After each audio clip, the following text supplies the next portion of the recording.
बनाने की गारंटी भी सीना ठोक कर दी। बातों बातों में नहीं, ट्रैक रिकॉर्ड के आधार पर मैं कह रहा हूं, मैं देश को ये भी विश्वास दिलाऊंगा कि तीसरे टर्म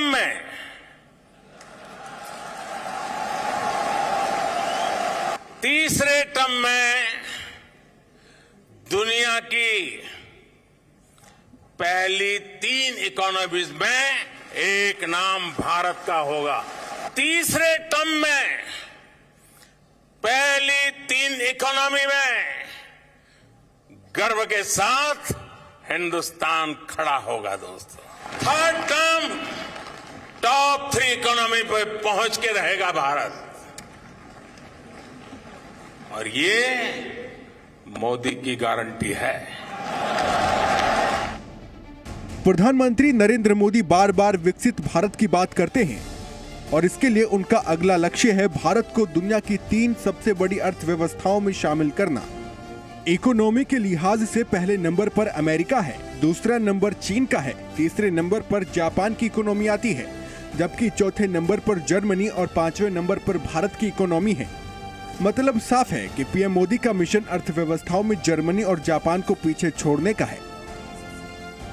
मैं देशवासियों को ये भी विश्वास दिलाऊंगा कि 2024 के बाद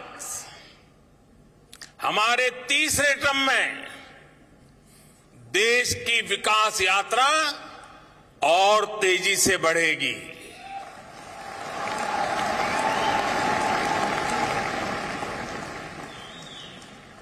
और मेरे तीसरे कार्यकाल में आप अपने सपने अपनी आंखों के सामने पूरे होते देखेंगे।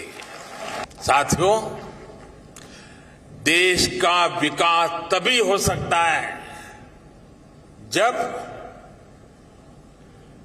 नीयत साफ हो, नीति सही हो, देश में सार्थक परिवर्तन लाने के लिए उपयुक्त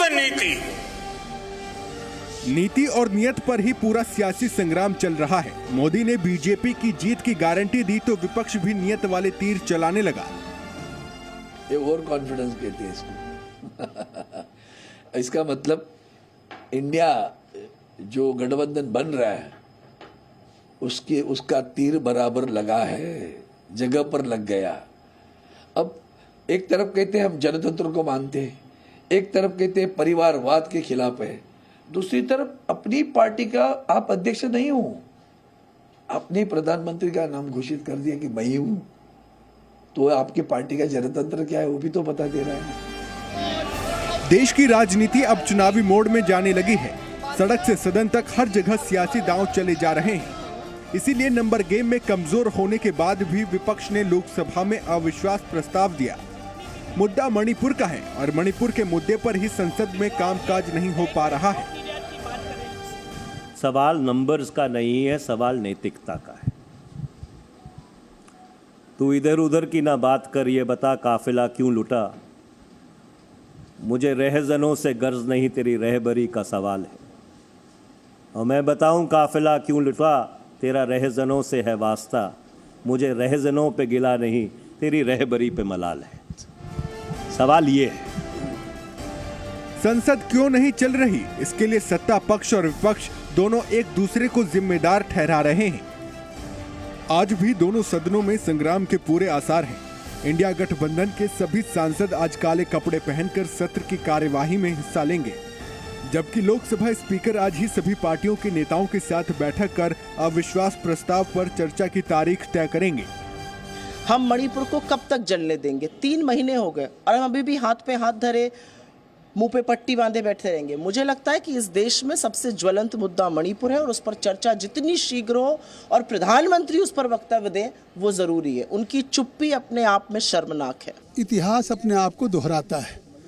2018 की जुलाई में भी इसी तरह से यही विपक्ष अविश्वास प्रस्ताव लेकर के मेरी सरकार के खिलाफ आया था और उस अविश्वास प्रस्ताव के विपक्ष का जवाब 2019 में एक एब्सोल्यूट मेजॉरिटी के साथ नरेंद्र मोदी जी की सरकार बनाई।